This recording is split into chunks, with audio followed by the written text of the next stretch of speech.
In this tutorial, I'm going to take you through thread parking in cross stitch.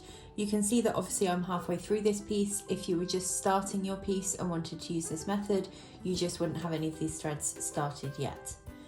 So the first thing is I've obviously written out the symbols on a piece of paper, and I've used just a needle minder with a magnet to attach that to my work. That's not essential, but I do recommend it.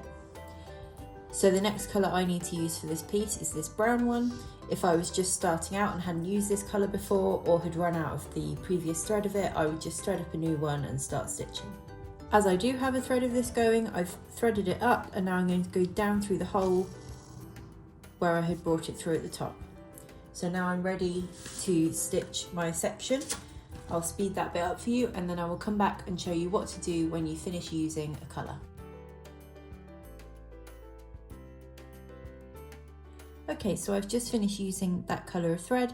I've taken my needle down by these 2 stitches here, and what I'm going to do now is grab my threads from the top again and splay them out, and then I'm just going to come up next to that symbol where I've written it, pull my needle off, and there we go. This method isn't for everyone. I'm just going to show you the back of my work.